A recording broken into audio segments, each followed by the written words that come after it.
Kekaguman ilahi mengarah pada iman dan rahmat. Saudara-saudari, saya mempunyai warna ini. Ada yang merah, ada yang biru, ada yang hijau, ada yang macam-macam. Tetapi saudara-saudari yang terkasih, yang utama adalah kita mau memilih mana. Pemimpin yang warna hijau, warna merah, warna biru, warna putih, dan macam-macam lagi. Saudara-saudari yang terkasih, beberapa saat yang lalu saya mendapat tamu dari Semarang. Dan dia membawa dua teman yang ramai sekali karena dua-duanya punya kubu pendukung, satu Ganjar dan satu Prabowo, sehingga setiap kali omongan apapun kemudian dialihkan ke antara Ganjar dan Prabowo, dialihkan ke partai, ke pilpres, dan kemudian merasakan sesuatu yang tidak nyaman atau mungkin aneh ya. Apa-apa teman baik, tetapi tiba-tiba semuanya menjadi satir karena saling mengkritik karena pilihan mereka lain. Padahal mereka pun tidak saling kenal dengan mana yang akan mereka pilih, calon-calon pemimpin ini. Kebetulan di Keuskupan kita Purwokerto, bulan Agustus ini adalah bulan kebangsaan. Kita juga diajak mendalami tentang perpolitikan, tetapi bukan langsung politik, tidak ya, tentang mungkin pemilu serempak, kemudian yang utama adalah 100% Katolik, 100% Indonesia, atau dibalik, 100% Indonesia, 100% Katolik. Maka saudara-saudari yang terkasih, kita diharapkan semua terlibat aktif di dalam masyarakat, terlibat aktif juga di dalam mengisi segala hiruk-pikuk perpolitikan ini dengan isu-isu yang adem, isu-isu yang sungguh-sungguh membawa kita pada kebinekaan, membawa kita kepada toleransi, membawa kita kepada Pancasila dan UUD 45, membawa kita pada NKRI. Itu yang utama. Dan ini semua tentu akan ditentukan geraknya oleh pemimpin-pemimpin yang akan memimpin negara kita. Lepas dari semuanya itu, kita akan masuk hari ini, hari Minggu ke-21. Kita akan mendengarkan kisah tentang Mesias. Yesus ketika sampai di Kaisarea Filipi bertanya pada murid-muridnya, "Kata orang, siapakah anak manusia itu?" Lalu mereka, para murid itu menjawab, "Ada yang mengatakan Musa, ada yang mengatakan Elia, ada yang mengatakan Yohanes Pemandi, ada yang mengatakan salah seorang dari para nabi." Lalu Yesus dengan tegas bertanya pada mereka, "Menurut kamu sendiri, siapakah aku ini?"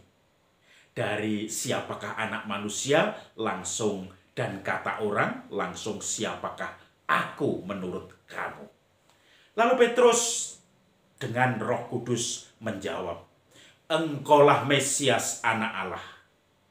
Lalu Yesus mengatakan, "Berbahagialah engkau, Simon bin Yunus," yaitu Petrus, "sebab engkau mengatakan itu bukan dari dirimu sendiri, bukan dari manusia, tetapi dari Bapa-Ku di surga. Dan engkau Petrus, engkau akan kujadikan batu karang gerejaku. Apa yang kau ikat akan terikat, apa yang kau lepaskan akan dilepaskan." Dan kemudian Yesus berpesan kepada mereka, jangan menceritakan bahwa dia adalah Mesias. Saudara-saudari yang terkasih, pertanyaan yang terakhir tadi menggelitik kita. Kenapa mereka diajak ikut terlibat dalam pewartaan, tetapi mereka ternyata tidak boleh mewartakan bahwa Yesus adalah Mesias? Mengapa? Karena mungkin Yudas juga belum paham anak Allah Mesias itu adalah, dia memahaminya sebagai pimpinan politik, pimpinan yang menyejahterakan rakyat secara real, pimpinan yang sungguh-sungguh bisa memerdekakan kerajaan Daud lagi, kejayaan Daud dan Salomo bisa dibawa lagi oleh Mesias dalam arti politis. Tetapi sebetulnya Yesus menyatakan bahwa Mesias di sini adalah Mesias yang harus menderita, bukan biru, merah, hijau, atau putih, tetapi sungguh Mesias yang warna-warni, yang pelangi. Mesias yang membawa kedamaian lewat penderitaan, lewat salib. Petrus ketika masuk di salib, dia lari meninggalkan Yesus, bahkan mengkhianati Yesus. Walaupun pada saat terakhir dia bertobat dan mengikuti Yesus sampai mati, bahkan mati dengan disalib secara terbalik, merasa tidak pantas seperti gurunya. Saudara-saudari yang terkasih, lalu apa kaitannya dengan semuanya itu? Mesias yang diharapkan adalah Mesias yang membawa damai. Mesias yang berani berpengharapan ketika masuk dalam kesengsaraan. Mesias yang berani menghadapi jatuh bangun kehidupan, menjalani segala kegagalan-kegagalan, dihadapi dengan penuh pengharapan dan kegembiraan. Disitulah kita akan menangkap Mesias yang selalu membimbing dan menguatkan kita. Mesias yang sejati. Maka gereja ini adalah terdiri dari dua hal yang ilahi, karena terdiri dari Yesus sebagai kepala, tetapi yang manusiawi atau insani terdiri dari manusia-manusia dengan struktur organisasinya, yaitu para paus, uskup, paus, uskup, dan juga romo-romo, para diakon, dan seterusnya. Dan juga umat Allah yang serba penuh dengan kelemahan. Petrus menggambarkan di balik kelemahan Petrus ada suatu keabadian yang sempurna, yaitu gerejanya. Sama dengan gereja zaman sekarang. Di balik kelemahan-kelemahan gereja yang ada, dengan mungkin masih ada iri dengki, masih ada malas ke gereja, masih ada malas bertugas di gereja, masih ada kemalasan dan juga korupsi-korupsi. Misalnya kita bisa menangkap orang Katolik yang juga terlibat korupsi sebagai pejabat-pejabat, tetapi juga mempunyai suatu kesempurnaan ilahi yang dikepalai oleh Yesus sendiri. Maka yang manusiawi, yang penuh kelemahan, mengarah kepada yang ilahi tadi.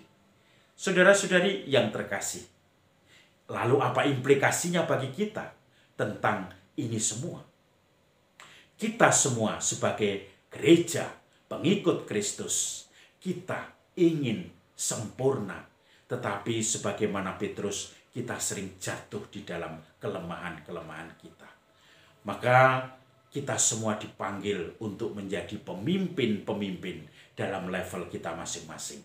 Sebagai kepala keluarga, sebagai kepala sekolah, sebagai guru, sebagai dokter yang praktek, sebagai mungkin perusahaan, karyawan perusahaan atau pemimpin perusahaan, sebagai orang yang punya usaha sendiri dengan pertokoan.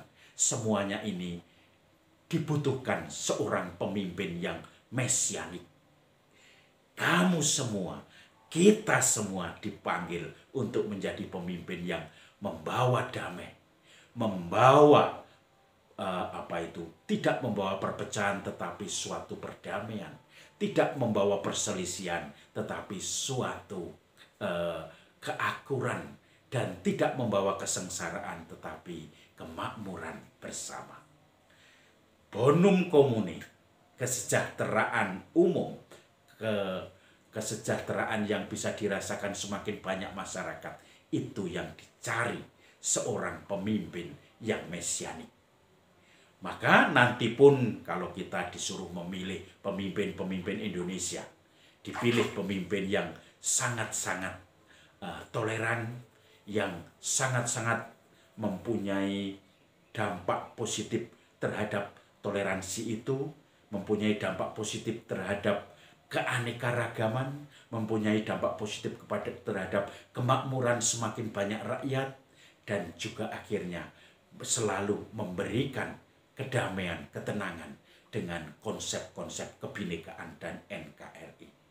Maka mari kita semua sebagai pemimpin-pemimpin kecil di daerah kita masing-masing juga menyebarkan ide-ide kebinekaan ini, ide-ide toleransi, ide-ide yang membuat masyarakat semakin damai dan tenang dengan HP kita, dengan omongan kita, dengan tingkah laku kita.